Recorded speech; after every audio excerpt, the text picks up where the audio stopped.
Committee come to order. Good morning. The House Armed Services Committee meets today to receive testimony from members of Congress on their national defense priorities for the fiscal year 2012 National Defense Authorization Act. As we begin the process of crafting our legislation, it's essential that this committee seek input from all members of the House to better enable us to fill Congress Article 1, Section 8 constitutional mandate to provide for the common defense.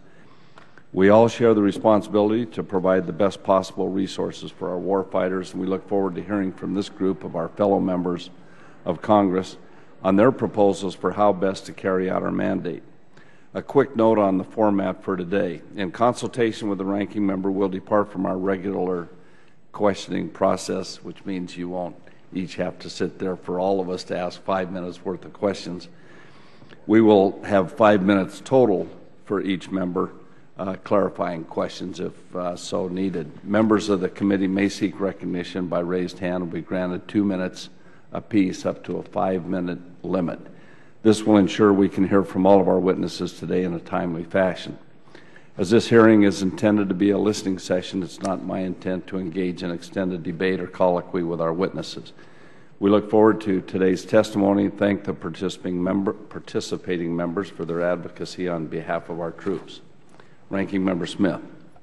Thank you, Mr. Chairman. I just want to associate myself with your remarks. This is a committee that impacts a lot of districts throughout the country, obviously. Significant budget, not just those members who serve on the committee. It's very important to hear from other members who have interests that are contained within the Department of Defense bill so that we can best represent the Congress and the country in the bill we ultimately put out. And I look forward to hearing from our fellow members today about what their interests are in working with the chairman to try to make sure that they're reflected in the bill that we pass out of this committee.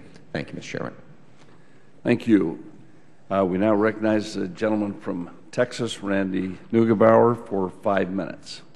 Thank you, Chairman McKeon and Ranking Member Smith. I'd like to thank you for the opportunity to testify before you today about my national defense priorities. My district, Texas 19th Congressional District, is home to 5,000 military and 1,000 civilian personnel at Dyess Air Force Base, located on the outskirts of Abilene, Texas. Dyess houses, among many other missions, the 7th Bomb Wing, which is home of 36 of the 66 B-1 bombers, as well as the 317th Air Group left C-130s. As a part of the FY 2012 budget, the Air Force has proposed cutting the B-1 fleet by 6 airplanes, reducing the total number of aircraft from 66 to 60. The Air Force estimates that this will save $61 million in FY 12 and $357 million over the next 5 years. In the procurement and operations and maintenance accounts, however, of these amounts, the Air Force plans to invest only $32.9 million in the B-1 fleet in FY 2012 and $125.4 million over the next 5 years. I'm very concerned about these proposed cuts, and let me tell you why. From September 2001 to June 2010, which is the most recent data available, B-1s flew 72% of our bomber combat missions, while representing only 40% of the fleet. Before combat in Libya just the other day, since May of 2006, the B-1s have flown all of the bombing missions. Now let me repeat that. From May 2006 until Libya, the B-1s were the only bombers that flew combat missions. I know that this, and frankly, a refreshing climate of looking at the budget, and I think as Chairman alluded to, that we have to look through the entire budget to get our hand on these huge deficits we're running. And so I think one of the things that's extremely important is prioritization and putting our money where we're getting the most value from our assets.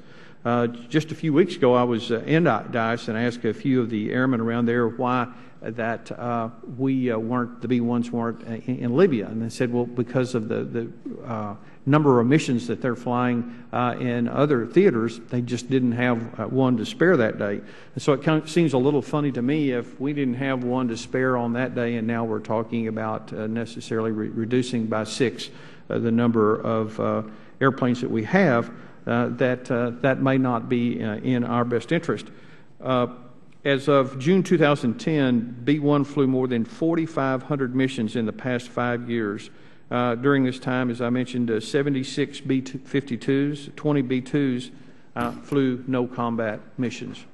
Additionally, the B-1 is not only a very capable airplane, and the platform has changed, but it is the least expensive bomber in the fleet.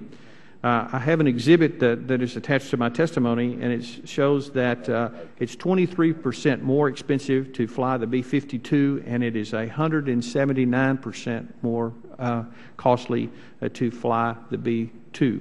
The B-1 is also extremely versatile.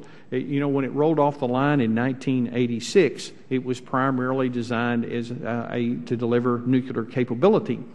Since that time, its nuclear mission has been removed, and now it has a really multi-platform operational capability, from carrying very small bombs to JDAMs to very large bombs. And in fact, now with new capability with radar and the sniper targeting pod, it's also used for intelligence and surveillance during operations. Obviously, it is an all-weather, all-day, 24/7 aircraft capability. It goes at night, goes in weather, high altitude, low altitude, and has become an extremely effective weapon in the last few years, particularly in the fights that we've been involved in. It's able to deliver real-time information to people on the ground, and then also deliver whatever kind of punch that's necessary. Recently, there is a new modification that's going to happen for the B-1, and it's going to increase its capability on JDAM bombs, for example, from 15 to 48. So you can see that this has been an extremely effective tool for our nation. In the past, there's been additional reductions in the number of B-1s in the fleet, and it was always in that our readiness factor will go up if we reduce the number of planes and take those parts and put them in other airplanes. Unfortunately, that always gives us a little short-term spike, Mr. Chairman, but then we get back in the same readiness factor. And so as you're beginning to look at priorities and weapon systems and how we fight the fight going forward, just remember that we're at least 15 years at the very minimum of having any new platform to replace the B-1. And if the B-1 is the #1 weapon of choice, and according to General Petraeus, I'll close, and I know I'm over my time a little bit, but one of the things that Mr. Petraeus said is the B-1 is a great platform in at least 2 respects, maybe more. One, carries a heck of a lot of bombs and substantial ordnance, and second, it is very good at ISR capabilities. It can loiter for a good time, and when it's not being used to drop bombs, it also is like having another unmanned aerial vehicle in terms of full motion video and so forth. So it's not just a case of a very capable bomber just boring holes in the sky waiting to open the bomb bay doors. It's also a case of a platform that's very capable, even as it's doing that, flying around in circles. So thank you again, Chairman and Ranking Member, and I'd be glad to take any questions. Thank you. You bring up some really good points. I know I'm going to look at your testimony. It seems to me that the B-1 has, we hear a lot about B-52s, and we hear about B-2s, but we never hear too much about B-1s. You've brought some very important points out. That comes under your subcommittee, right? No. Airland? No, this is readiness? Projection forces. Projection Deep strike heavy bombers are projection forces. Yeah. Okay. Anyone have any questions? Thank you, Randy. We will look into that. Bring up some very good points. I have some additional exhibits, and part of my testimony I'd like to request to submit for the record as well. Without objection, so ordered. Be included. Thank you very much. We now recognize the gentleman from South Carolina, Mr. Duncan. 5 minutes. Yeah. Thank you, Mr. Chairman and members of the committee, for this opportunity to speak to you today about one of the priorities that this committee faces in the coming year. The Savannah River site and the Savannah River National Lab is a unique asset to our nation. The National Lab is critical to developing new technologies which will lead to new ways to defend this great nation. I was pleased recently to lead a tour of the site with my colleagues from South Carolina. My testimony today is intended to convey that the critical work being done at the Savannah River site is treated the same as other defense-related projects by protecting what is vital, even while we cut non-essential spending to reduce our overall budget deficit. Perhaps the largest national policy impact of the Savannah River site relates to nuclear non-proliferation. The work done at Savannah River directly impacts our treaties with Russia and our ability to match the work being done to dispose of surplus weapons-grade plutonium. Disposing of excess fissile materials has been a major U.S. national security and nonproliferation objective since 1994, endorsed by every president and Congress since that time. Under the 2000 agreement, the United States and Russia have committed to dispose 68 metric tons of surplus plutonium. These materials, if put on the open market, could wind up in the hands of our enemies, the terrorists who wish us harm.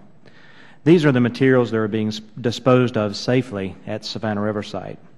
Disposing of surplus U.S. weapon-grade plutonium demonstrates that the United States is living up to its non-proliferation commitments by drawing down its nuclear arsenal in a transparent and irreversible manner. I especially want to bring your attention to the work being done at the chemical separation facility known as H Canyon. H Canyon is the only facility of its kind in the United States, yet the Department of Energy has proposed putting it in a warm or standby mode. Putting H Canyon on standby or warm mode will inevitably cause severe negative impacts and would cost taxpayers more money in the future than it would save immediately. Repowering this type of facility after it's been out of commission for any period of time would require extended time frame, increased amounts of funding. Furthermore, the likelihood of ever restoring H Canyon after achieving standby mode is, at best, slim. The loss of human capital that is so crucial to the site's success would be incalculable. The Savannah River site is the only location in the country that has an operational large-scale facility capable of used nuclear fuel disposition. The site's capabilities include the processing of nuclear materials, plutonium, and spent rod storage, tritium production and recycling, and nuclear forensics. The FBI forensics team also uses the National Laboratory at Savannah River site for homeland security purposes. The Savannah River National Laboratory also has significant expertise and capabilities that could be an invaluable resource in assisting situations like the current nuclear issue in Japan and other comparable nuclear or environmental challenges both here and abroad. One last point I'd like to make. South Carolina has lived up to its commitment, and now it is time for the federal government to live up to theirs.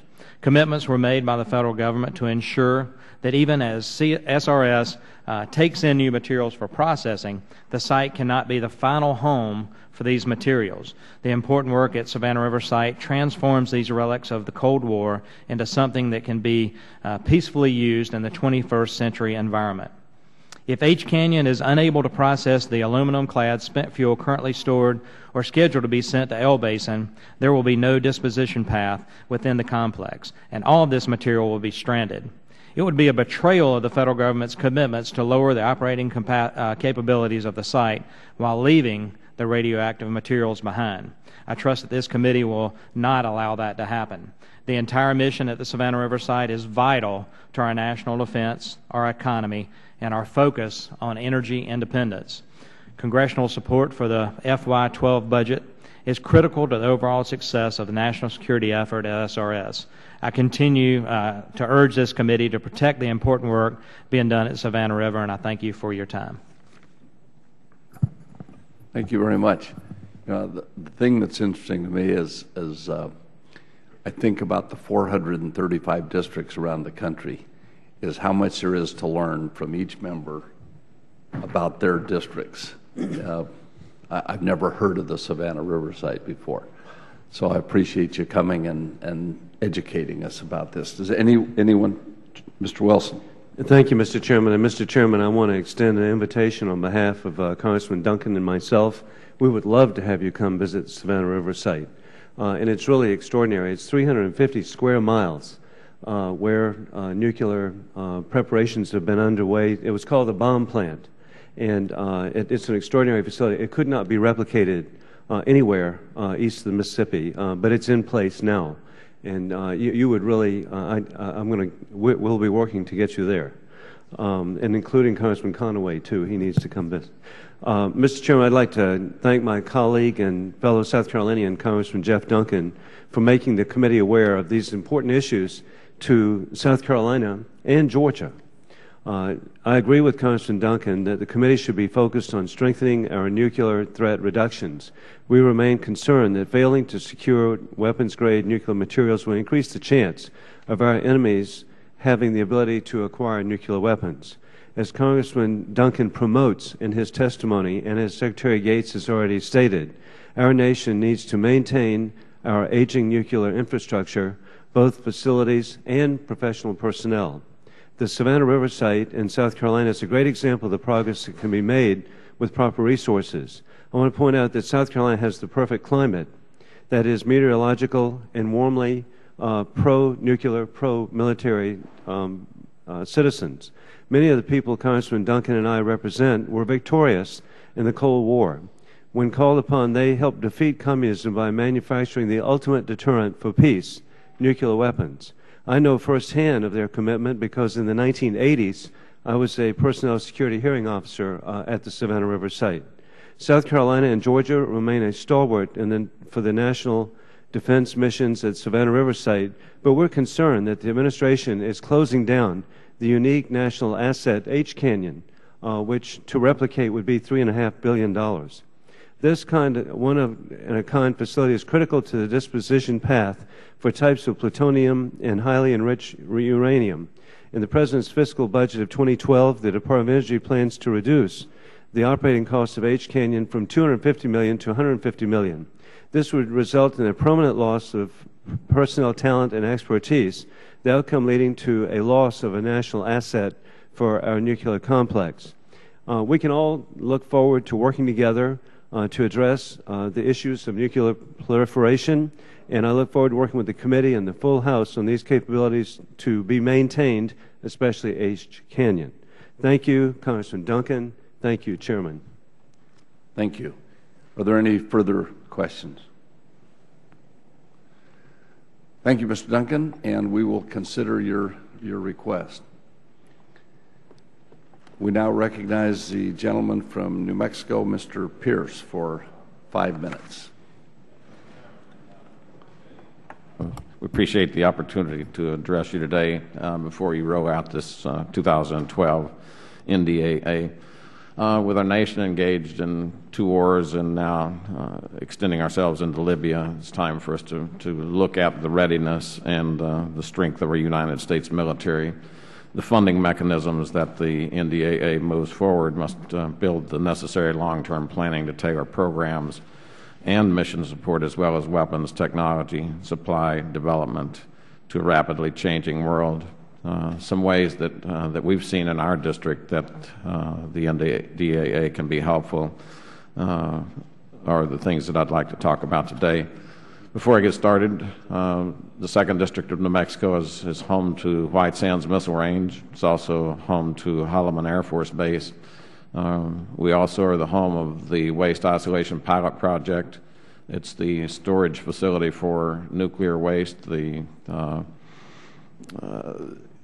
Rocky Flats is now completely underground in New Mexico, all of the waste associated with that site, and that's in our district.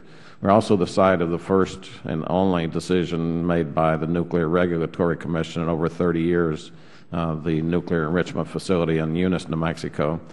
And it's all private funding, but it was installed there with 95% approval of the people in that area. So our region is friendly to the military and friendly to the task of supporting the nation. The first area that I would like to talk about is contracting. In White Sands, the training from Fort Bliss, and Fort Bliss has many of the ground troops. That training is 95% done in New Mexico in my district, and yet when the contracting goes, there's an imaginary line that exists by SBA standards on the state line of Texas and New Mexico. So our residents see that our ground is taken up for training purposes, but they have very, very little access. One contract in the last several years because of this imaginary line that the SBA says we can't let people in New Mexico bid because we're in Texas. So that is a constant source of friction. Another friction is the bundling, the wrapping. New Mexico firms are never going to be able to bid on $500 million contracts, but they could easily service the contracts in local bases. What happens is many times a contractor from another state, maybe on the East Coast, gets the contract and calls our guys to do the subcontracting. And what that does is take away the overhead, the profit potential in small businesses scattered throughout New Mexico, which is contributing a lot of surface area. So if you would look at the contracting processes, that would be very critical to support small businesses in our state and in our district. The second area that I would draw your attention to is Navy research and development.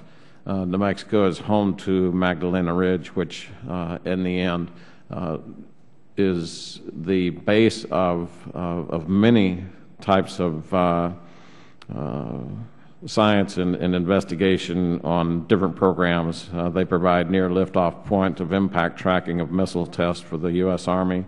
They play a dominant role in space situational awareness for the U.S. Air Force, the Department of Defense Space Command. They provide asteroid tracking and orbital projections. They track and characterize potentially hazardous near-Earth objects, and they've done that over the last 3 years. The next area that the 2nd District of New Mexico is highly involved in is the Air Force Research Lab, which has been given the DoD lead for the development of jet fuel from alternative oil sources. Fuel from algae is one of the most promising developments that is being looked at. That is centered in the 2nd District of New Mexico. They're looking to find alternative energy for power generation and transportation, especially aviation, and they're working on the algae fuels right now. Because petroleum is an algae derivative, the result of a drop-in fuel that is the same fuel as JP8, literally, and the scale, the things that we should concentrate on include the scale algal mass production to billions of pounds a year, hundreds of millions of gallons of JP8.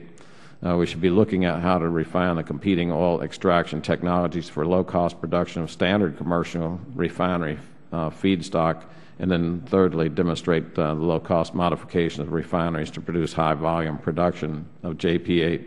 The final area that we'd look at is a focus of joint national training experiment. In our district is a small town. It was a mining town, and it's been set aside now completely for research and development. Right now there is an Afghanistani village that is using the houses that New Mexicans used to live in. I'm not sure exactly what that says, but different government agencies come there, intergovernmental agencies come to train and perform experiments that give them better access once they get to the field. The types of training that occur at the Playas Training Center are irregular warfare and WMD, new and emerging missions, emergency management, civil affairs, and peacekeeping missions. So these are the 4 suggestions that, as I look at the jurisdiction of your committee, that it seems to be helpful for the nation if you're able to look at these and move them forward. And so with that, I yield back the balance of my time. Mr. Smith.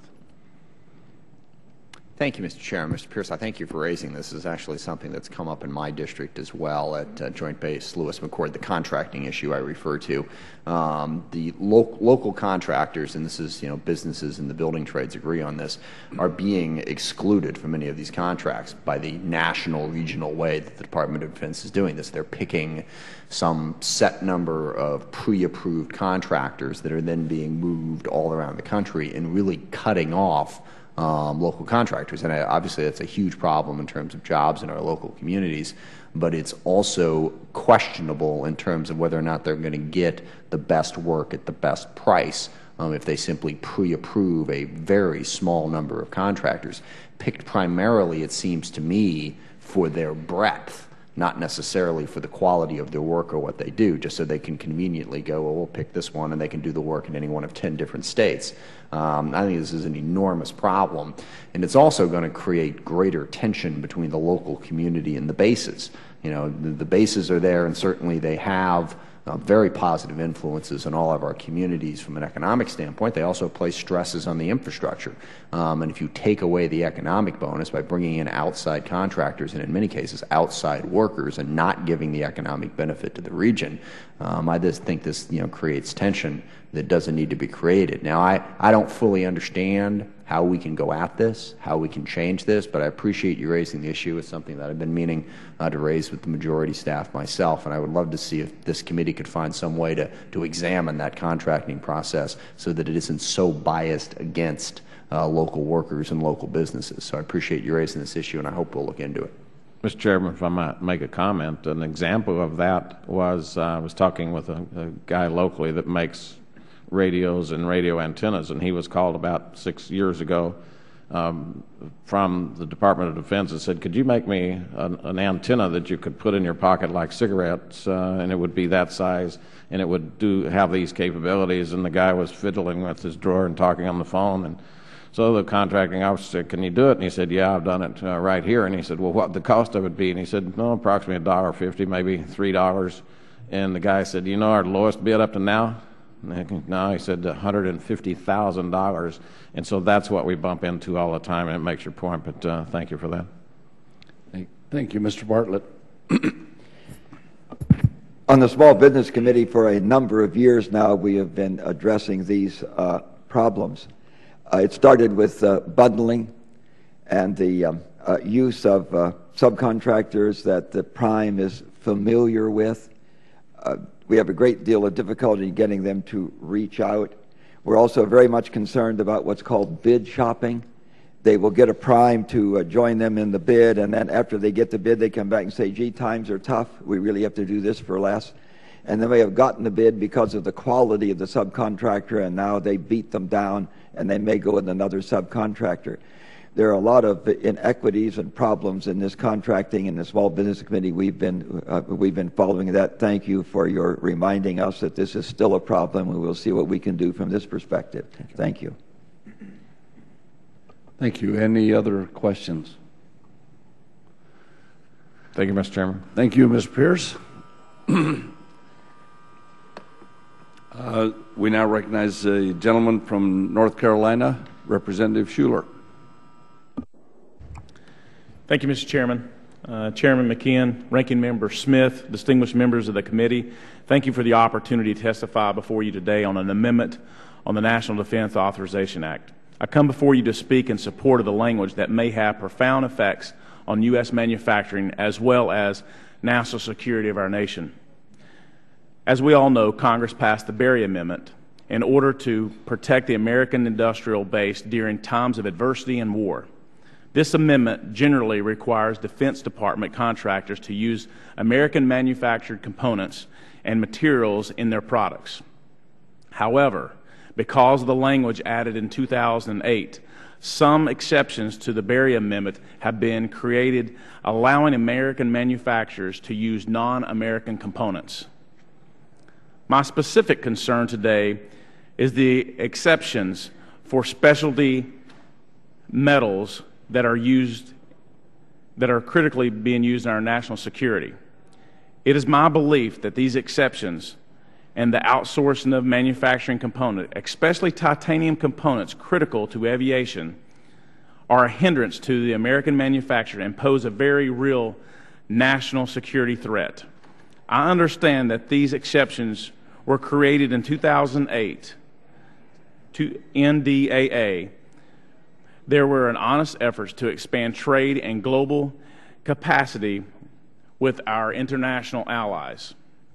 This intent led to a provision within Section 804 of FY 2008 National Defense Authorization Act. This amendment amended Section 2533B of Title 10 to provide new exceptions for procurement of end items containing specialty metals from American sources. By allowing original equipment manufacturers to procure end items manufactured in accepted countries under agreements that allow foreign manufacturers to use any available raw material to manufacture the end items. We have it has had a hindrance on U.S. titanium manufacturers in time of market expansion in defense procurement, requiring titanium end items. Because of foreign manufacturers are not subject to these same requirements, OEMs are moving offshore suppliers and walking away from U.S. manufactured industrial base. The changes in Section 2533B are giving foreign competitors a 30% advantage on raw material prices. This reduces costs, has resulted in U.S. military engine fans and compressor blades being forged and machined overseas using Russian titanium. It is inconceivable to me that some of the most essential components of our nation's military aircraft are being made in foreign countries with Russian materials. American companies are being forced out of the military manufacturing base because of offshore raw materials being used by competitors. With titanium demand on the rise, domestically owned and operated businesses capable of manufacturing medium and large fan blades will either go out of business or move offshore. Assessing the U.S. market will allow for a better picture to show that Section 804 affected the domestic titanium market. The House inserted a provision in their report accompanying their version of FY 2011 of the National Defense Authorization Act, H.R. 5136, that required the Department to assess the U.S. titanium manufactured industrial base and report to the Congressional Defense Committees. Even though the House provision was not included in the final bill, I urge you to follow your colleagues in previous Congress to include this language. And, Mr. Chairman, I yield back. Mr. Bartlett. Thank you. You mentioned titanium. Russia, of course, produces about half the titanium in all the world. There is a new process called the Armstrong process, which I've been following for a number of years. It could produce on a continuous basis titanium at much lower cost than we're getting it from the Russians. And we've had trouble getting the attention of our military and our industrial base here to pursue this process. The problem that you present us with is a growing problem. That is, our industrial base is so diminished in this country that frequently now we have to go offshore for our materials. This isn't just a threat to our national security relative to our military. It's a threat to our national security because we now have a trade deficit of about $1 billion every 12 hours, and this is just another indication of that. And hopefully the military can kind of lead the way to bring some of this industry back to our shores, and I hope that your concern about this today will help us to move forward more quickly on the Armstrong process, which produces titanium at a continuous process, much lower cost than the Russians. Now they have a near monopoly on this around the world, which is what you're pointing out for us. Thank you very much for your testimony. Any further questions? Mr. Schuler, in the language that we put in our bill last year, we did not include the language you're talking about because then we would have to negotiate it with the Senate.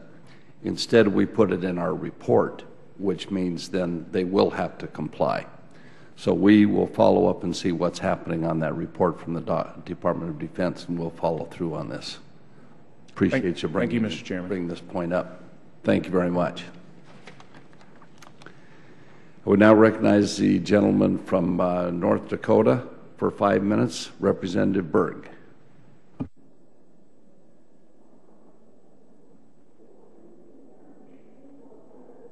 Thank you, Mr. Chairman. Figure out the equipment first here.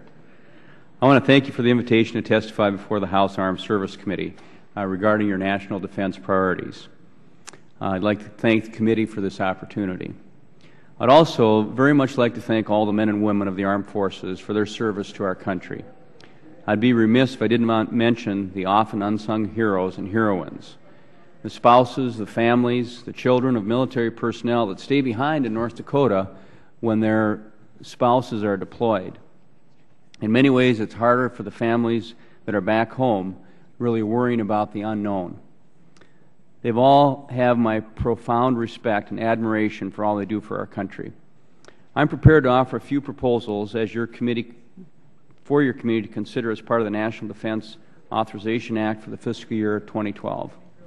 My brief testimony today is intended to provide the committee members with the opportunity to assess the congressional priorities in the conduct of U.S. defense policy that are not earmarks pursuant to House rule. Having 2 Air Force bases in my district, I've had the opportunity to interact with many airmen and women, and I understand the importance of providing a good quality life for our servicemen and women. I would first urge you to consider the quality of life issues. It's critical that the best interests of our married Air Force personnel are considered. As part of the continued monitoring of and the proper implementation of the soon-to-be Air Force-wide policy of privatization for military family housing, which would affect many Air Force bases, including Minot and Grand Forks. Minot will turn over 1,700 military family homes, and Grand Forks will turn over 800 homes to the privatization program. This proposal will provide both bases with a community center, clubhouse, indoor playground, and storage facilities. In addition, some undesirable properties will be demolished. Furthermore, the President submitted a fiscal year 2012 budget for the Minot Air Force Base that provides for construction of new 168-room single-occupancy dormitory for young Air Force personnel that's up to Air Force-wide standards. It's important that we not only support our Air Force personnel but their families as well. I fully support providing our military servicemen and women with the best quality of life possible. I would also like to discuss the technological advancements the Air Force is undertaking. As the Air Force moves to the 21st century, the implementation of new technologies and aircraft such as the Raptor and Global Hawk are key to the growing mission of the American Air Force. I've spoken with senior leadership at Grand Forks Air Force Base, and they have expressed support for 3 Global Hawks at the Grand Forks Air Force Base that are slated to receive it later this year. As bases like Grand Forks continue to expand their development and training for unmanned aircraft, access to these aircraft will be essential. Grand Forks will also benefit from the Battlefield Airborne Communications Node mission, which they are set to develop this year. This Bacon mission would entail that flying Global Hawks, which are forward deployed to military missions in regions such as Afghanistan, this aircraft would serve as an antenna so a group of soldiers on one side of a mountain could communicate with another group on the other side of the mountain. This is accomplished by using the plane as a relay above the battlefield where both groups submit a signal through the plane. The Grand Forks Air Force Base is quickly becoming an international leader in unmanned aviation. This is technology that holds enormous potential not only for our nation's future military, but also for agriculture and border security. Lastly, just this week I had the opportunity to work with North Dakota Air National Guard with regards to the flooding currently taking place in North Dakota. The North Dakota Guard and Guardsmen across the country play a pivotal role in our military success, and it's important that we maintain their ability to answer the call of duty. I was happy to hear that 4 C-27J Spartan aircraft are scheduled to be delivered to the North Dakota Air Guard this year. Those plans will not only strengthen our security, but will also help play a crucial role when the Guard is called up to work on such operations as the current flood fight. As you consider the fiscal year 2012 National Defense Authorization Act, I would strongly urge you to support the Air Force's continued development of these projects. I want to thank you for the opportunity to testify today. Are there any questions? Thank you. Anyone have any questions? That's okay. I have a comment.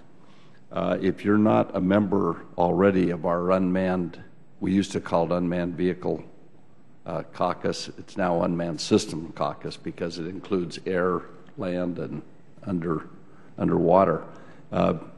We'd love to have you as a member of that caucus to share your expertise with us in these areas and also be available for other learning opportunities there too. I have a nephew that flies unmanned vehicles, and he was one of the first group that were taken out of pilot training to put into training for unmanned vehicles. And they promised at the time that they would put him back in a cockpit, and he's enjoying it so much he's now training other pilots. We're now training more pilots for unmanned vehicles than for cockpit flying in the Air Force. So it's really, really the future. Appreciate you bringing your comments to us. We'll be sure to look into all of these as we work forward on the bill. And thank you very much for your being here today. Thank you for your work, and I will be a part of the caucus. Great. Thank you. We now recognize the gentleman from Indiana, Mr. Carson, for 5 minutes.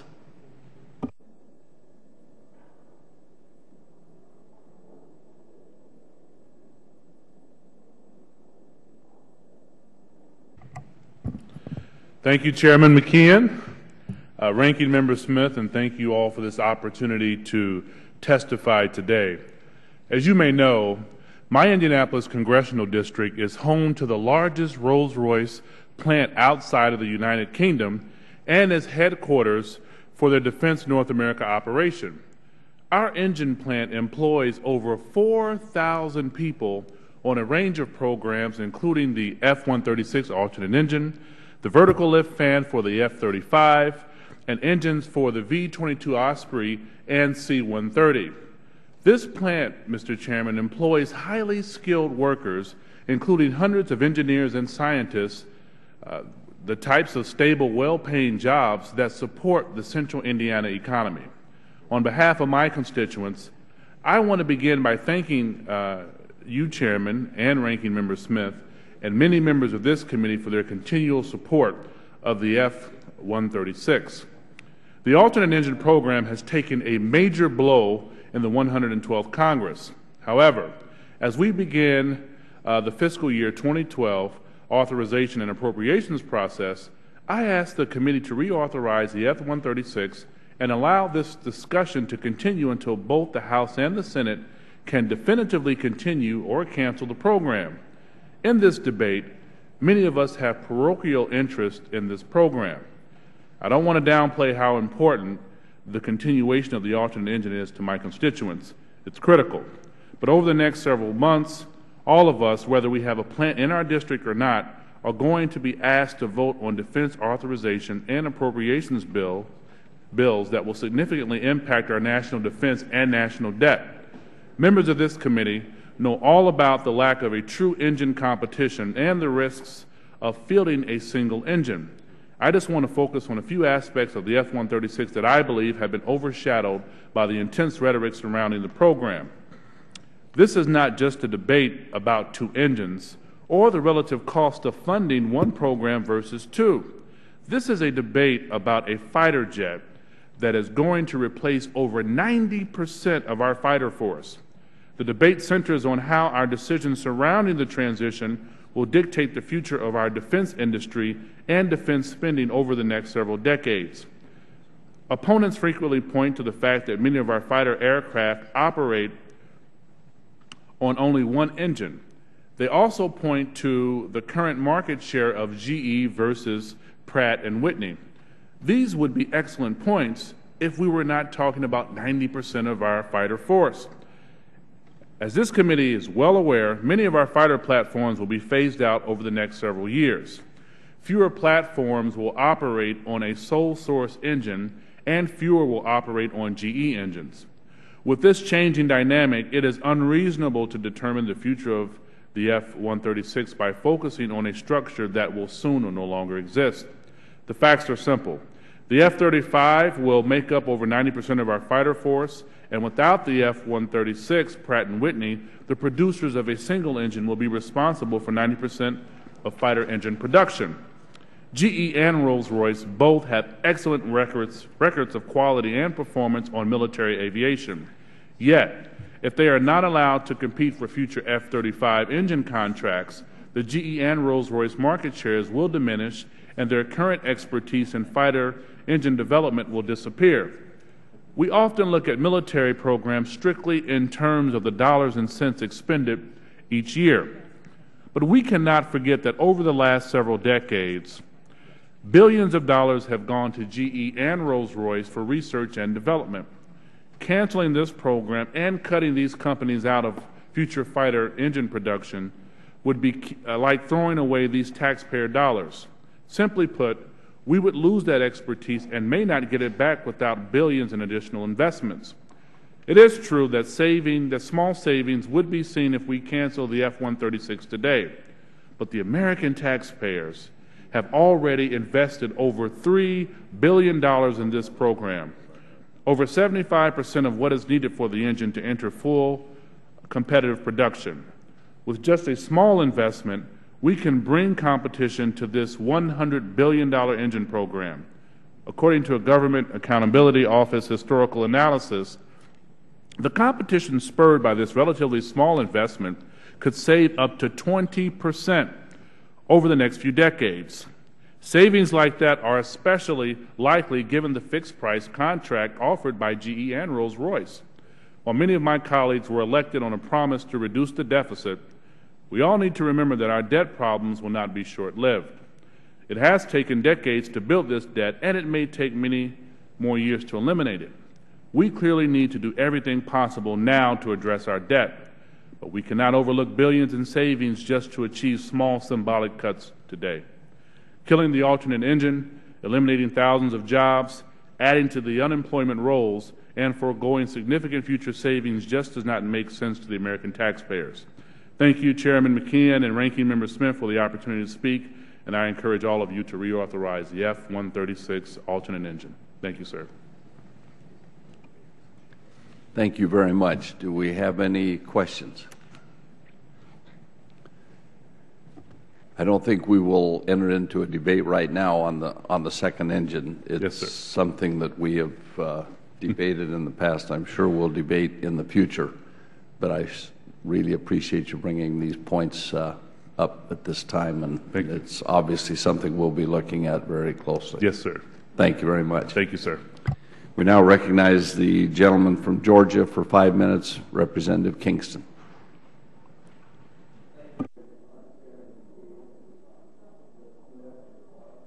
Is your mic on?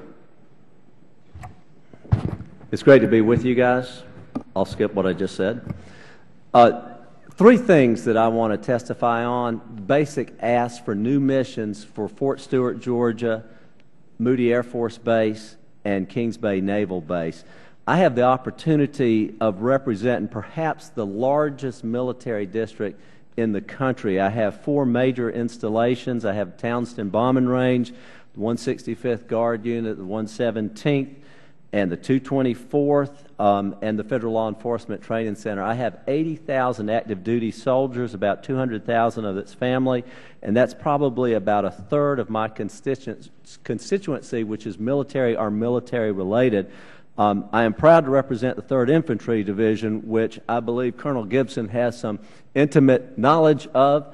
I'm not exactly sure about Colonel West, but I know that Mr. Gibson actually knew of him through some soldier friends back home. So we have the 75th Ranger Regiment there, Special Operations, the Air Squadron, the Night Stalkers, which you know the Chinook units operating all over Afghanistan.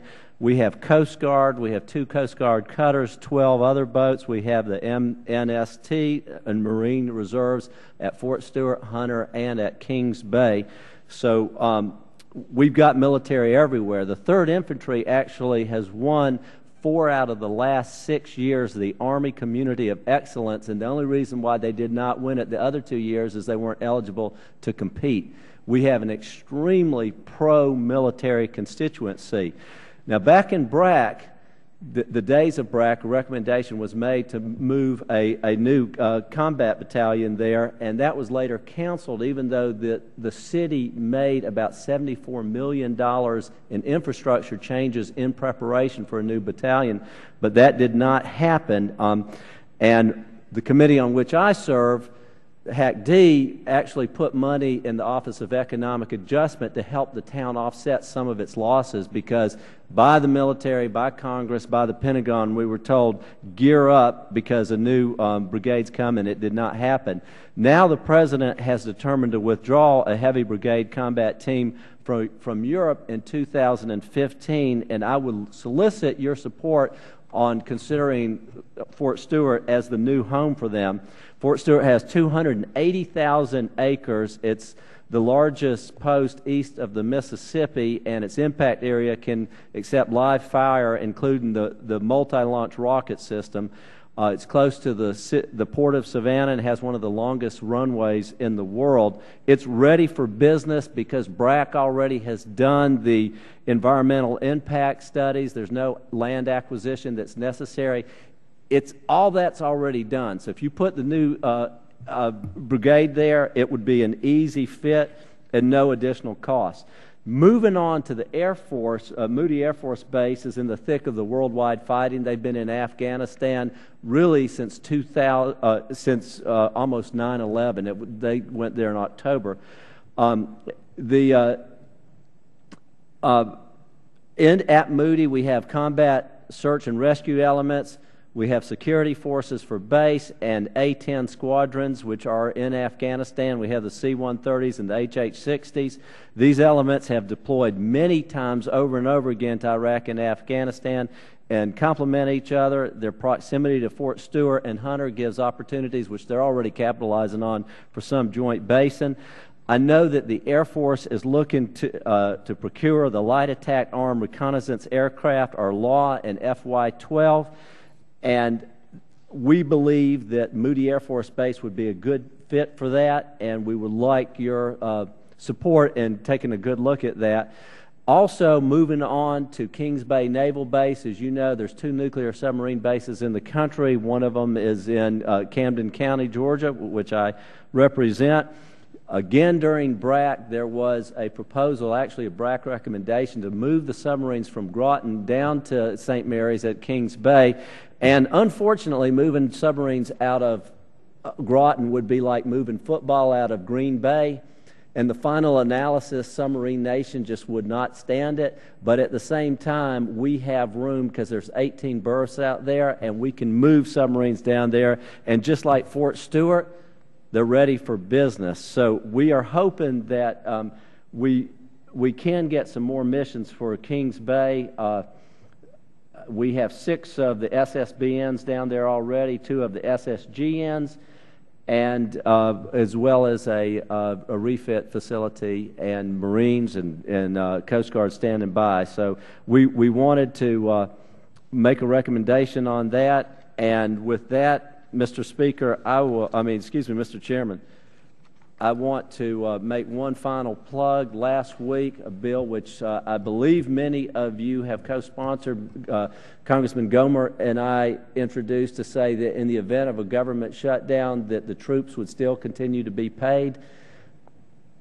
We may have a government shutdown again. It may be in October, and it may be over the issue of appropriation bills. I think this legislation actually should be considered. It is still live. It is out there in the Senate. They have 70 co-sponsors. In the House, we have about 150 co-sponsors. I think it would actually sail through the House if we could move it, and I certainly would like us to move it before the Senate does. So with that, I yield back. I'll submit the rest of my testimony for the record, and I greatly appreciate the opportunity to be with you guys. Thank you, and put me on that bill if I'm not already on it, would you? Are there any questions, Mr. Kingston? Thank you very much. We'll now recognize the gentleman from Virginia, my congressman when I'm in town, Mr. Moran, for 5 minutes.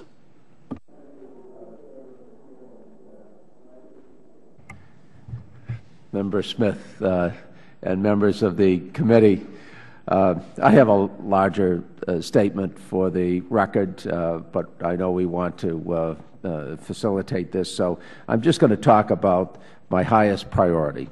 Your full statement will be included in the record without objection. I appreciate that, Mr. Chairman. My highest priority is also a very urgent one.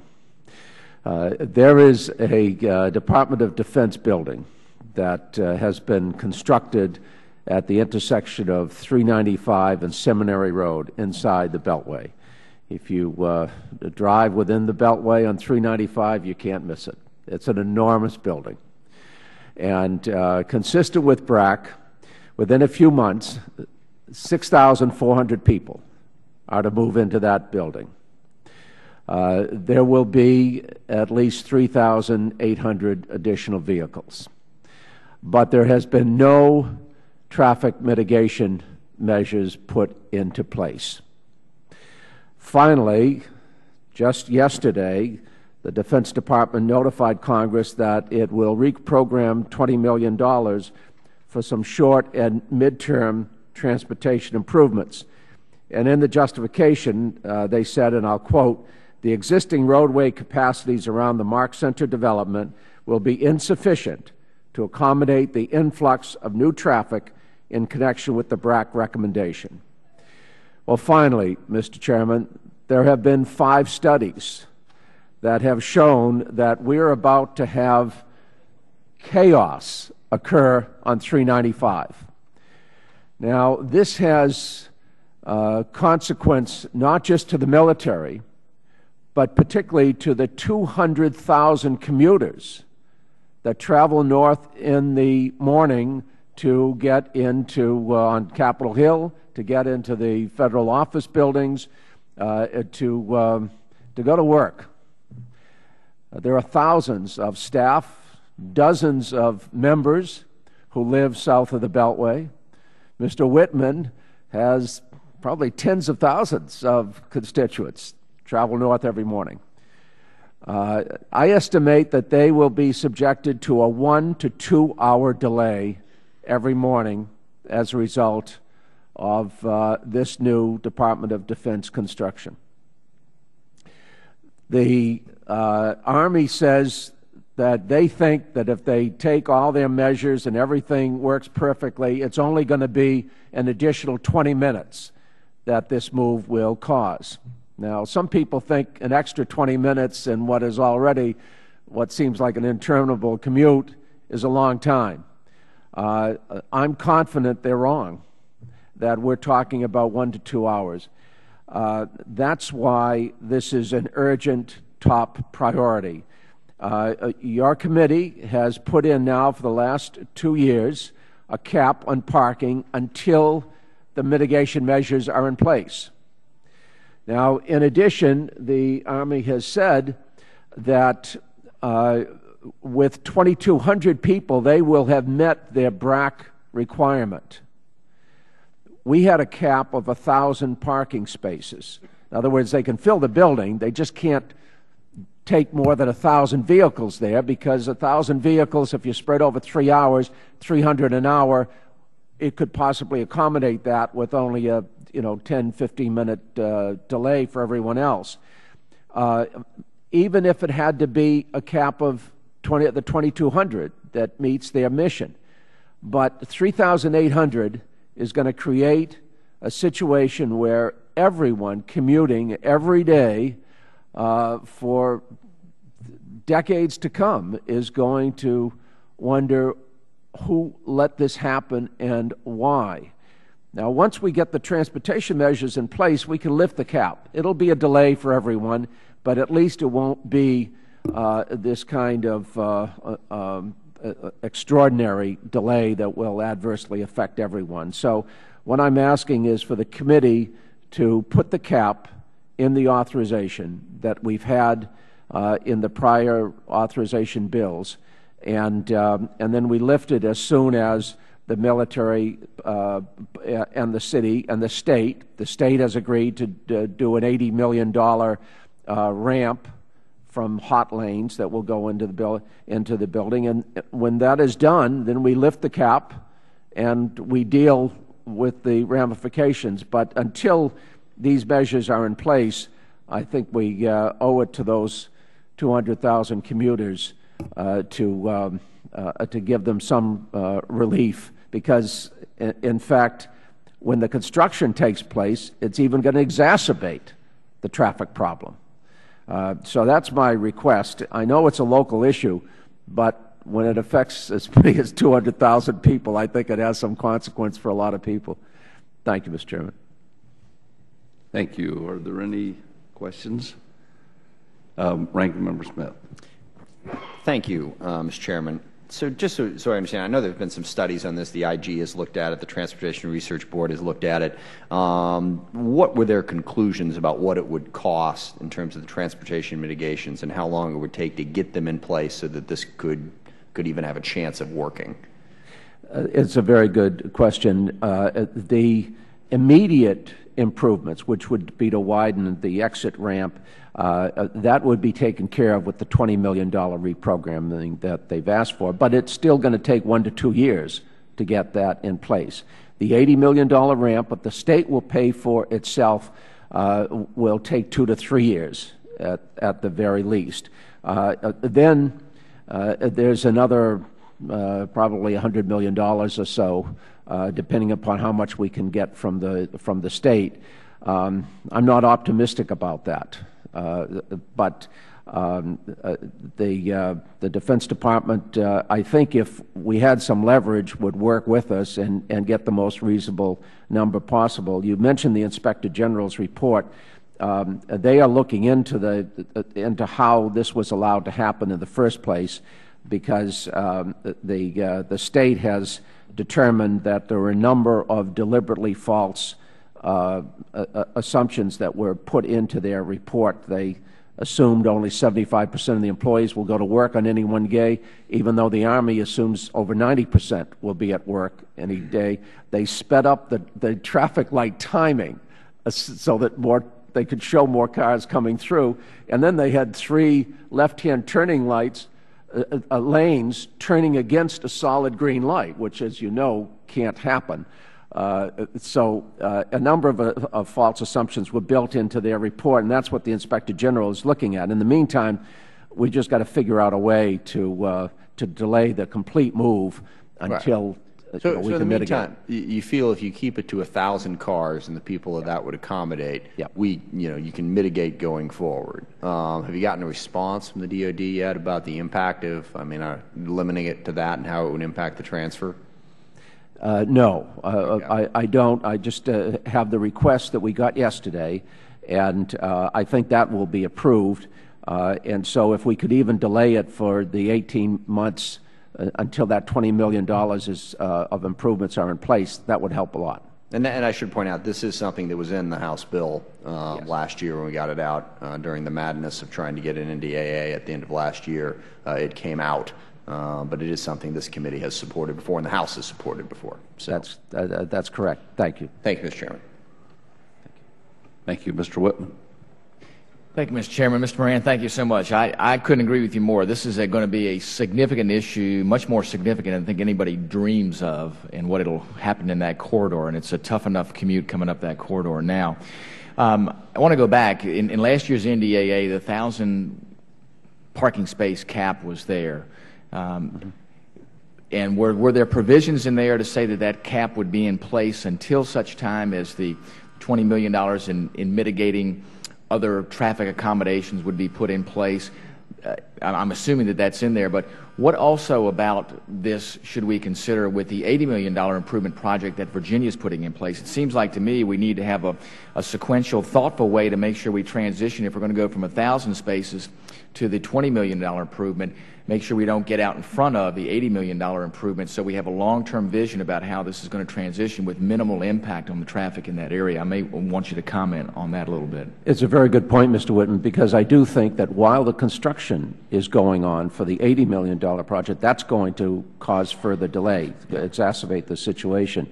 It seems to me the best thing to do might be to have the Pentagon analyze the difficulty of a delay for other commuters and just exercise some judgment when we can lift the cap. Okay. We will know how bad the delay is as soon as they start moving, and then perhaps we could lift it in sequence. For example, Once the $20 million is in, maybe 2,000 vehicles. Yeah. Once the $80 million ramp is in, then completely lift it.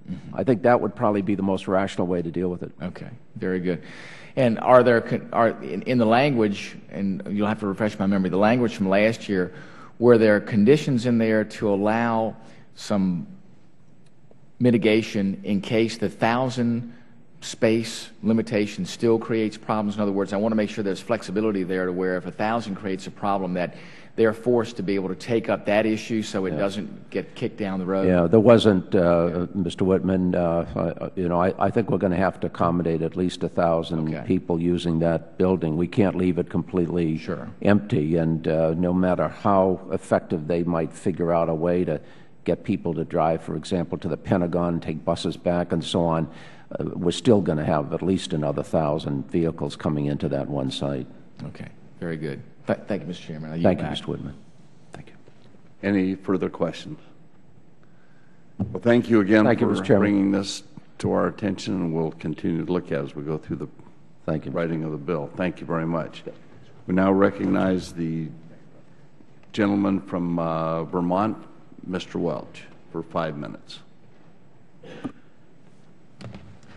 Mr. Chairman, thank you very much, and members of the committee, thank you. I'm here to talk about something to provide for the well-being and welfare of returning troops, and I do that with great humility because there are no members of Congress more than the members of this committee who are acutely sensitive to the needs of our men and women in uniform. But what I'm here to talk about is something that's based on Vermont experience.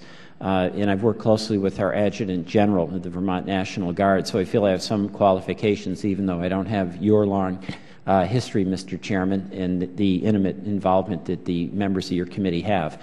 We have 1,500 Guard members just back from Afghanistan. And they, as you know, they face very significant challenges. And one of the things that our Adjutant General, I think, acutely appreciated was that those soldiers who are in danger when they're in the battle space have unit cohesion. They have each other to rely on, and it just binds them together, and they get through whatever adversity it is that they face. And what he's found is that in many cases, it's tougher for them when they come back home than it was when they were there, because suddenly they're isolated.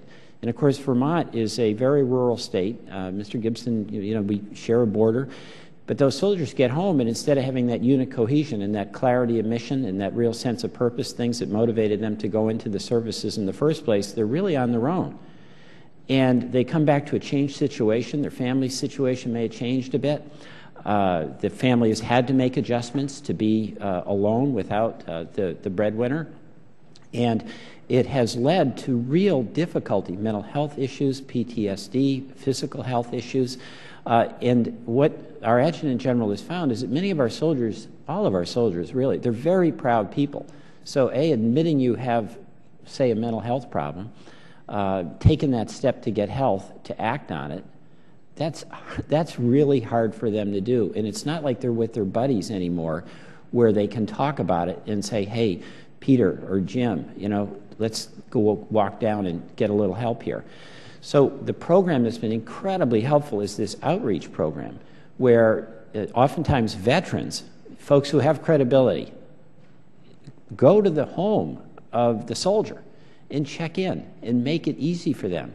And we've got cases where it has resulted in a person who was suicidal getting the help he needed and getting into long-term therapy. It helped somebody who was not dealing with their financial situation avoid an eviction because they sat down and got the help that they needed. It obviously has helped in many cases just dealing with the stress in the marriage. So it's a modest amount of money considering everything that's involved, but the help that's offered is at that point when they really need it and when they're really on their own, and it tends to be offered by another veteran who has that credibility to speak to a proud soldier back from the battle space to help them make a good decision. And this program has helped hundreds of Vermonters. And again, I say this because I've talked to some of the folks who are doing the casework. But I've talked to our Adjutant General, Michael Doobie, and he's just so strongly supported and committed to this program as something that's helping our folks make that readjustment back home that is, in many cases, I don't know if this sounds odd, I don't think it does, harder for our soldiers to deal with on a personal level than dealing with the stress of being in the battle space. Now, we've got a lot of help on this. We've been circulating a letter. Some of the committee members here have signed it, but essentially what we're looking to do is get funding for this program that's working in Vermont and some other states. Several other states have done this.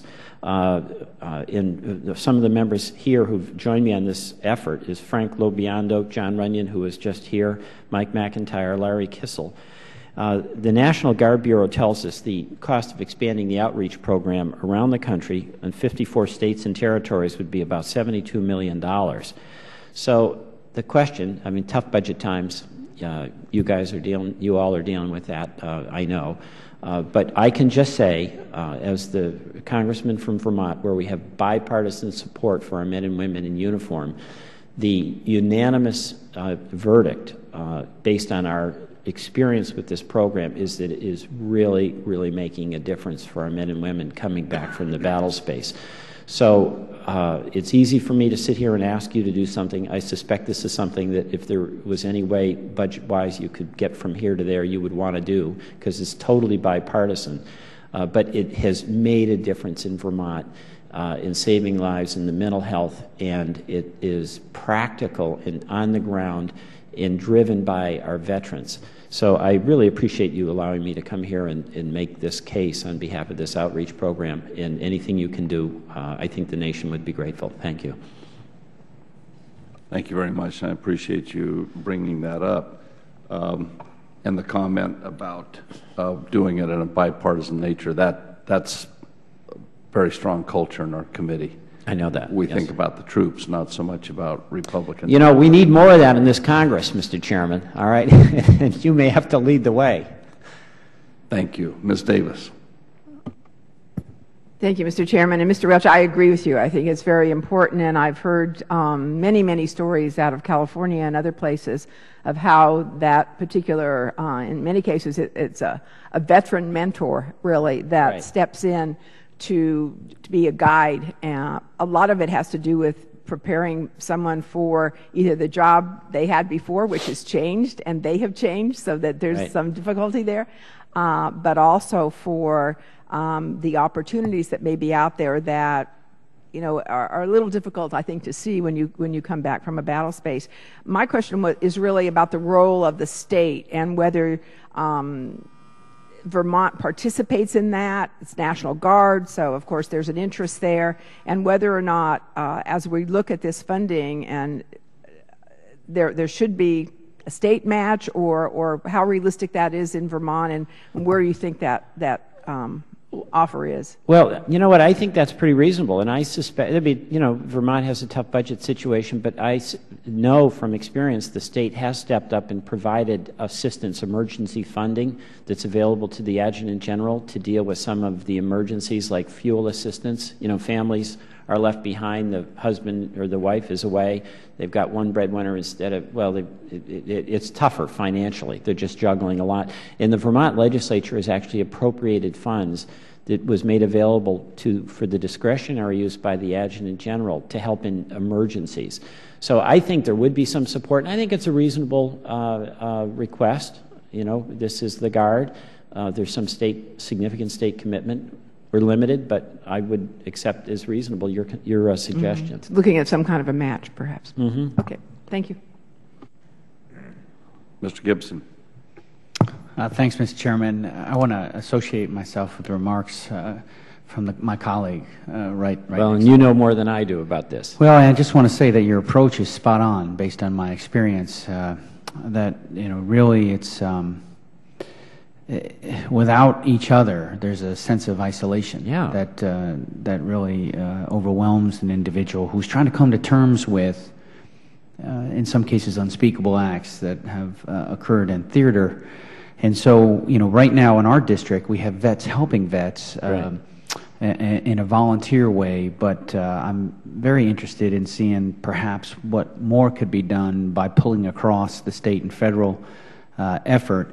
Maybe, as you point out, I don't think it would need to be a lot of money, but maybe an administrator to help with this in terms of logging in phone calls and making sure no one falls through the cracks. So I would like to be on this effort, and just ask that we can have our staffs coordinate. But I just want to say that the approach of a community, the community of those who have served, those who are interested in helping those who have served, is really there's no way to quantify that, and it can help get through the very toughest of times and build a foundation of emotional support that then can propel one for full reintegration. So thank you very much. Okay, thank you, Mr. Gibson, and I'll look forward to working with you very much. God bless you. Thanks.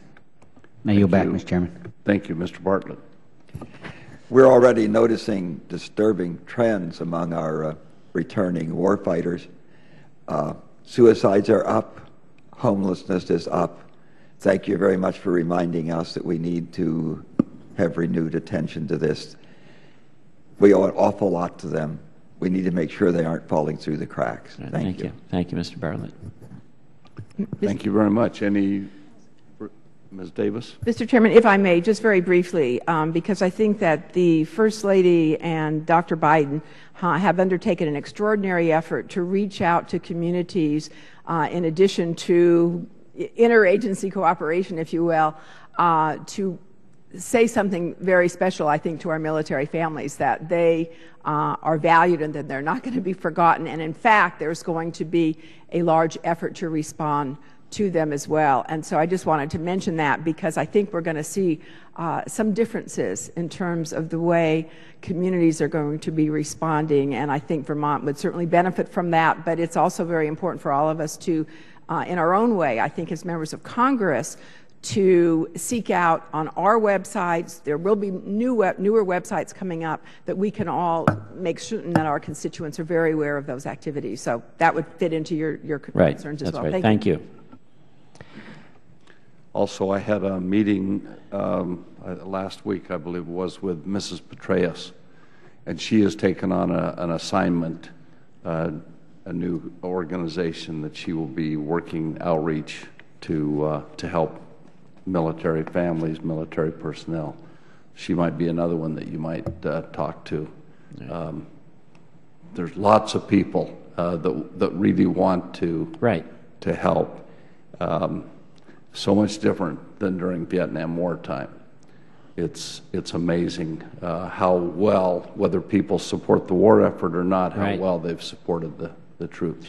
Yeah, and actually I think your committee, with its bipartisan approach on that, Mr. Chairman, is making a big contribution, and we really do obviously need to sustain that. And if your example could spread throughout Congress, I think we'd be the better off for it. Thank you very much. We'll now recognize the gentleman from Kansas, Mr. Pompeo. 5 minutes. Thank you, Mr. Chairman. Thanks for the opportunity to testify here this morning. My request is a bit different, but nonetheless, I think very important. Father Emil Capon from Wichita, Kansas, was a brave and honorable soldier, a cavalryman like me, and I asked that into H.R. 437 there be language inserted to permit a waiver of the time limit for the granting to Father Emil Capon of the Congressional Medal of Honor. In 1940, Father Capon was ordained in Wichita, Kansas. He served in World War II and then was discharged. And in September of 1948, he decided he wanted to go back and serve again, and he served amazingly during the Korean War. Shortly after the invasion in 1950, he entered the cavalry and followed his regiment into battle at the Battle of Lunsan on November 1st and 2nd. And according to the report, as the day wore on, it became apparent that the battalion's position was hopeless. Though the able-bodied men were ordered to escape, Chaplain Capon elected to stay behind with the wounded in the finest tradition of military leadership. As he cared for his men, he noticed a wounded Chinese among the group. And as the Chinese infantry approached the American position, Chaplain Capon convinced the officer to negotiate a safe surrender for American forces. Many Americans were taken prisoner to that day, and the prisoners, all of them American, were weak from extreme exertion and malnutrition. They were forced to march from camp to camp. Nonetheless, Chaplain Capon continued to lead by example, constantly encouraging his men and refusing to take a break from carrying stretchers for the wounded. He risked his life by sneaking out after dark in order to forage for food and rations for his men. He was recaptured each time. As winter set in, it got worse. Father Capon ultimately was transferred to a filthy, unheated hospital where he died alone. He repeatedly risked his own life to save what were hundreds of Americans. His extraordinary courage and leadership inspired thousands and continues to do so in south central Kansas and across America today. According to his, as a result of his efforts, he was awarded posthumously the Distinguished Service Cross on August 18, 1951. And in 1993, he was named a Servant of God by the Catholic Church, which is the first step towards Father Capon's canonization. We in Kansas admire Father Capon a great deal. I think America ought to honor him too. As the committee knows, a Medal of Honor recommendation must be submitted within 2 years. We're after that timeline. That's the reason for my request that we insert language into the NDAA which would permit a waiver.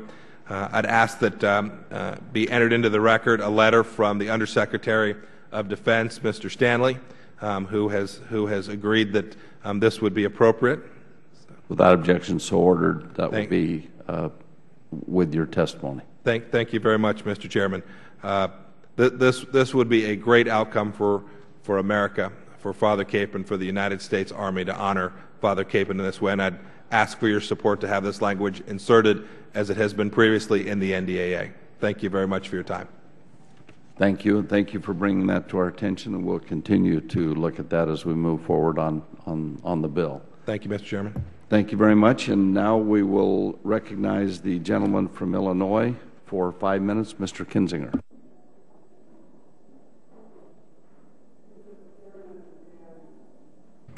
There we go. Thank you, Mr. Chairman and members of the committee, and for the opportunity to come out and express our concerns or thoughts on various aspects. I have just a couple of quick issues I want to bring to the committee's attention. The first, I'm an Air Force pilot. I do it currently as a reservist in the Air National Guard. I fly the RC-26. That's something I'm going to talk about in a second.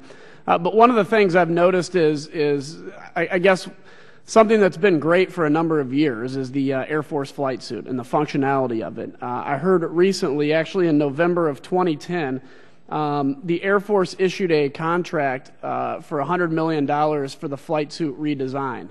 I know it was asked not that long ago of the Chief of Staff of the Air Force if that was still at play. The Chief of Staff stated that, in fact, the Air Force is not going to be in the business of redesigning the flight suit. Indications we've gotten, however, is that that is continuing on path. So that's something I want to bring to the attention. I think it's important to note that this is not a flight suit specifically for the new F-35 and the requirements, but instead it really seeks to integrate various aspects of what is already functional. Flight suit, the anti-G suit, which is already good for up to over 9 Gs for a pilot in that environment. And while the goal of increased comfort and integrated protection for the pilot is laudable, I don't believe that this is urgently needed by the Air Force, particularly in this current budget environments. 2 improvements over the current system mentioned, the anti-improvement or the increase in the G-suit capabilities, and they also say a long-term cost savings in the integrated model. I believe if there is an increased need, a new G-suit in and of itself may be something worthy of this committee to look at for redesign. But I always find it kind of hard to buy into the argument that a redesign of $100 million of a flight suit worn by a few 10,000 people or so is actually a cost savings measure in the long run. So that's something I wanted to bring to the attention of the committee. The other thing I want to talk about is the aircraft I fly. It's the RC-26. The RC-26 is a relatively inexpensive piece of equipment for intelligence, surveillance, and reconnaissance. The inexpensive nature of it is a great thing for our country.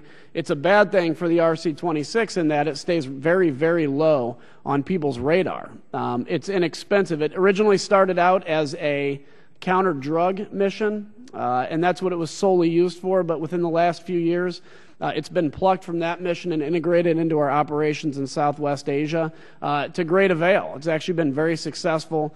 The customers of this aircraft say nothing but very great things about it.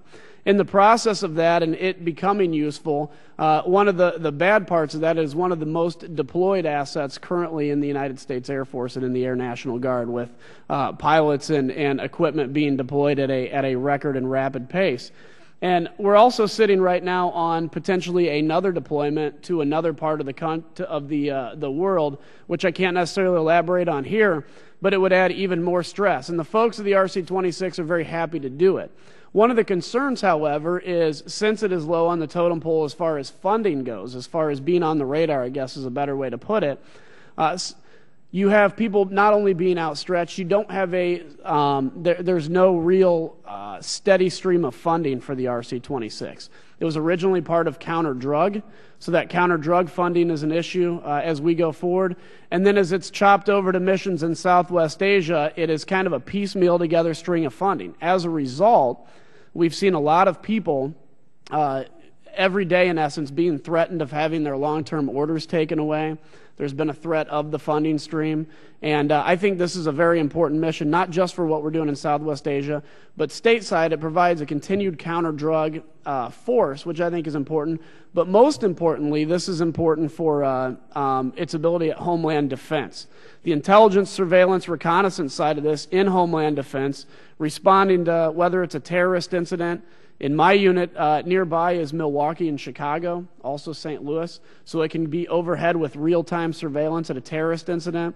It also provided very strong surveillance and reconnaissance for Hurricane Katrina and Hurricane Ike. I was personally involved in a mission when Hurricane Ike hit Louisiana and hit the coast, providing real-time battle damage assessment and search and rescue operations. So I think this is a very good program for our country. I would just ask the committee to look at solidifying the stream of funding, solidifying where it gets its money from so that we're not constantly in kind of a swap back and forth. And again, the fact that it's so inexpensive is kind of its big enemy because it stays low on the radar. So I would just ask the committee to continue to look into that. And finally, just quickly, I'd ask the committee to continue to look at the Air Force's plan for rolling out the F-35, which I'm very supportive of the aircraft and the mission it'll provide. We've seen recently in some of the rollout plans, I think the Air National Guard being kind of not utilized to the extent it should be in the rollout of the F-35 mission. So I won't elaborate too much into that except to say that's something that I would ask also to stay on your radar. So with that, I'll see if you have any questions or yield back. Question? Thank you for bringing that to our attention. Thank you. We've taken notes, and we will look into that as we move forward. Thank you very much. We now recognize the gentleman from Texas for 5 minutes, Representative Carter.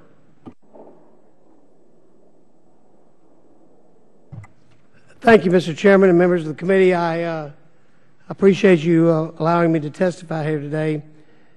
I'm before you today to respectfully request that the House Armed Services Committee again consider incorporating the Fort Hood Victims and Families Benefit Protection Act into this year's National Defense Authorization Act.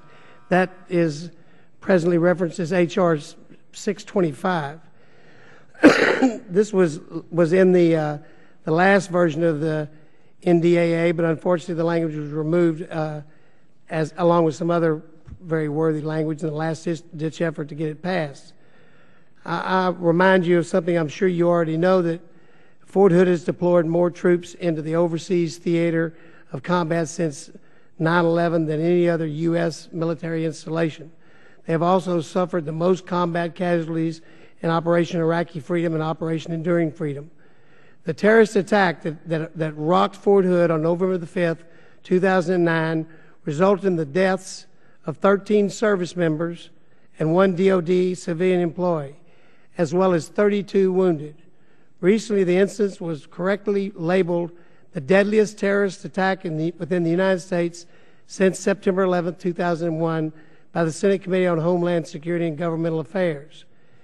The language of the Fort Hood Victims and Families Benefit Protection Act would deem the Fort Hood attack for the purposes of all applicable laws, regulations, and policies to have occurred in a combat zone during a contingency operation and at the hands of a terrorist or enemy of the United States. In so doing, this legislation would afford the victims of the Fort Hood attack, which include both troops and civilians, the very same benefits as service members wounded or killed in combat zones, or as applicable DoD civilians wounded or killed in contingency operations or terrorist attacks. One impact of these provisions does not require but makes eligible, and I want to emphasize does not require, but makes eligible for the Purple Heart and comparable civilian awards for those service members and DoD civilians wounded or killed in the Fort Hood attack, to be awarded at the discretion of the Secretary in accordance with the executive orders. This doesn't change the existing Purple Heart in any way. As it stands, those killed or wounded in the Fort Hood attack by homegrown Islamic extremists will not necessarily receive the same benefits as deployed counterparts who were wounded or killed merely because this attack took place on United States soil rather than in a declared combat zone such as Iraq or Afghanistan. And let me tell you that in talking with people who were in the room, and I've talked to numerous people who were in the room, the perpetrator in this instance sought out green suits. He sought out soldiers to shoot. Almost everyone acknowledges that, with the possible exception of the man who was killed, which he may have had some alternative reason for shooting that person, but other than that, he was seeking out soldiers to kill in this situation at Fort Hood. So I would argue that he viewed this as a combat mission on his behalf to attack those who were unarmed but in uniform and who were being processed onto one of the theaters that we are fighting in Iraq and Afghanistan. So I would say I think there's a solid argument to be made that the intent of the perpetrator was to be involved in killing soldiers on behalf of the effort of those we are in combat with in the combat zones. And therefore, I think it would be appropriate, especially in light of the fact that we provided these benefits to the victims of the 9/11 attack at the Pentagon, that a precedent was set there for instances like this. And quite honestly, for one individual, he did some pretty major damage to not only the lives and the bodies of individual soldiers, but he also did major damage to the morale of the United States Army, because I can tell you of an instance at the hospital when I was there where one of the nurses took me aside and said she had trained with Australian nurses who she was working with in Iraq, and they had called her and said it was having an effect on Australian troops that someone could be killed in a place where they're supposed to be safe as part of an attack from the people they are fighting. So I would hope that you would consider to place this in the NDAA this year so that we can get these benefits for these soldiers and these civilians, which I think clearly was a injury or death, and what I would argue is an extension of the combat zones. And I yield.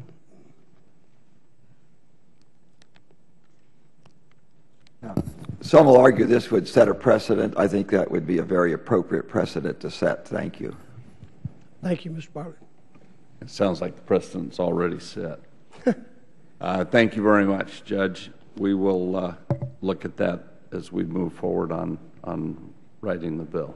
Thank you, Mr. Chairman. Thank you. We now recognize the gentleman from Arkansas for 5 minutes, Mr. Crawford.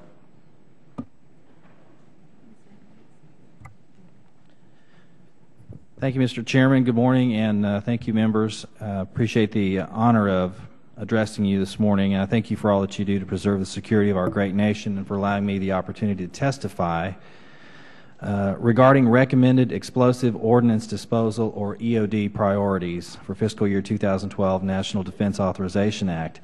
As none of the services have a 3-star EOD flag officer with the Legislative Affairs staff, it's my honor to represent the interests of this critical component of our fighting force in their stead. I myself served in the Army as an EOD tech. And so it's a great honor for me to represent these individuals. Explosive Ordnance Disposal, or EOD, soldiers are the military's preeminent team of explosive experts, warriors who are properly trained, equipped, and integrated to attack and defeat explosive and associated insurgent networks across all operational environments. The military's EOD mission is to defeat global improvised explosive device, or IED, chemical, biological, radiological, and nuclear, CBRN, and high-yield explosives and WMD, weapons of mass destruction, threats. The EOD warrior protects our military and innocent civilians from explosive threats and supports maneuver forces by providing relevant and ready explosive experts in full-spectrum military operations, joint and interagency operations, and supports civil authorities in support of national security objectives. These EOD technicians do this task at great personal peril. Quoting from Army regulations, there are no safe procedures for rendering safe and disposing of unexploded ordnance, IEDs, devices, or other explosives. Merely a procedure that is considered the least dangerous, end quote. That comes from Army Regulation 7515, Policy for Explosive Ordnance Disposal. EOD forces have proven to be game changers in attacking and dismantling terrorist cells and associated networks. EOD forces will continue to be indispensable key enablers of our combatant commanders for the foreseeable future, to include during overseas contingency operations, counterinsurgency, stability and counterterrorism operations, building the capacity of partner nations, and routinely conducting homeland defense EOD missions in support of civil authorities. The EOD warrior is the culmination of the best tactical and technical training in the Army and civilian academia can provide. He, and yes, she, are trained from the first day to manage risk in all operations. The EOD professional performs the duties of locating, positively identifying, rendering safe, exploiting to gather technical intelligence from first-scene ordnance and IEDs, and disposing of both foreign and domestic conventional, chemical, biological, and nuclear ordnance, commonly referred to as weapons of mass destruction, or WMD. This includes IEDs, whether detonated by a victim, initiated by an insurgent remotely, transported by large vehicles, or worn by a homicide bomber. They routinely work in the shadows during very important person protection support activity missions in support of the Department of Homeland Security's Secret Service and Department of State Bureau of Diplomatic Security, and without fanfare render support to the Department of Justice's Federal Bureau of Investigation and Bureau of Alcohol, Tobacco, Firearms, and Explosives.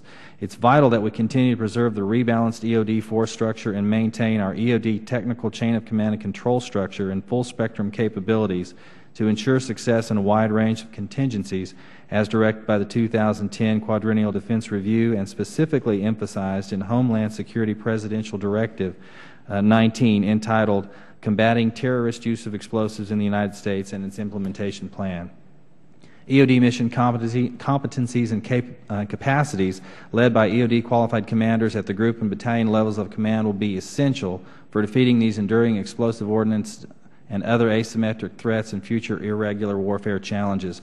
I can't help but wonder how many of the 4,662 killed in action and over 42,000 wounded in action military personnel from Operations Iraqi and Enduring Freedom could have been prevented had we pushed to revitalize Army EOD force capabilities and capacities earlier to counter the enemy's use of IED weapon systems. Today I'm proud to wear the distinctive unit insignias of the Army's 52nd, 71st, and 111th Ordnance Groups, EOD, in recognition of their extraordinary service and contribution for preserving the security of our great nation. Colonel Thomas Lankowski's 52nd EOD Group, home stationed at Fort Campbell, Kentucky, is currently deployed in Afghanistan as the Counter-IED Coalition Joint Task Force Paladin. Colonel Jose Atencio's 111th EOD Group recently returned home to Opelika, Alabama from duty as the Counter-IED Coalition Joint Task Force Troy in Iraq, and Colonel Leo Bradley's 71st EOD Group is resetting at Fort Carson, Colorado from recent duty as CJTF Troy and is training his soldiers for redeployment to Afghanistan for duty as CJTF Paladin. My concern is how the Army's EOD force accomplishes its deployment demand. 7 EOD groups worth of workload through train, deploy, and reset for Afghanistan, 3 groups train, deploy, reset for Iraq and other contingencies, 3 groups, and provide command control of enduring EOD support to civil authorities and mobilization for deployment 2 years out of 5-year cycles. for the National Guard EOD group, and accomplishing all the tasks with only 3 Army groups available in the force structure? I believe the answer is by professionally teaming the 3 Army EOD groups with the Navy's premier maritime and underwater explosives expert under the Navy Expeditionary Combat Command, led by Rear Admiral Michael Tillotson. His forces augment these land-based counter-IED taskings. Specifically, EOD Group 1, led by Commodore Ed Eidson, based in Coronado, California, is currently conducting operations as CJTF Troy in Iraq, and EOD Group 2, led by Commodore Dale Flex, stationed at Little Creek Amphibious Base, Virginia, is preparing for deployment. With the Marines and Air Force EOD companies in flight supporting the Army company level, the Joint Service EOD Force has answered the nation's call for defeating the IEDs and associated insurgent networks, all while combining forces to conduct joint interagency, intergovernmental, and multinational operations. I highly recommend attending the Global EOD Conference and Exhibition 3 through 5 May this year in Representative Jeff Miller's district in Florida to learn more about how EOD forces achieve success during these complex operations. And I have enclosed industry's proposed strategy map on EOD priorities, as it is quite illuminating. And finally, we must continue to support these tremendous EOD warfighters in all services, but with particular emphasis on the Army, as they primarily align to support sustained land-based operations by shifting their funding overseas contingency operations supplementals back into each of the services' respective baseline budgets on EOD program elements for research, development, test, and evaluation, operations and maintenance, and procurement. This funding amount totaled just over $403 million in fiscal year 2010. However, this total does not reflect additional funding provided by the Joint IED Defeat Organization for specific in-theater EOD equipment, funding for training EOD forces, nor funding for transition and transfer from Joint IED Defeat Organization to the services of this EOD equipment and training. Additionally, the funding for Navy Single Service Management of Common Type EOD Training and Technology and the Office of Secretary of Defense's EOD Low Intensity Conflict Program have remained virtually flatlined for over 10 years, despite the increase of emerging threats for which the EOD community is uniquely and singularly qualified to confront. We must collectively do more to ensure adequate funding of these critical EOD program elements now and make investments in EOD force structure readiness for securing the future. I respectfully request inclusion of the enclosed proposed legislative language, an item of special interest for the fiscal year 2012 NDAA, a report on budget justification, display of key enabler explosive ordnance disposal force structure, and budget requirements. I remain available to the committee for further assistance on EOD matters, and I thank you for your consideration and for your service to the nation. Thank you very much. I appreciate your efforts on this. This is one of the big concerns I have with IEDs and what a tremendous impact they've had on us in both Iraq and Afghanistan. So this is something we will look at as we move forward on the bill, and appreciate you working with us on this. Yes, sir. Glad to be a help. Thank you very much. That concludes our witnesses that have signed up to participate today. So this hearing will be adjourned.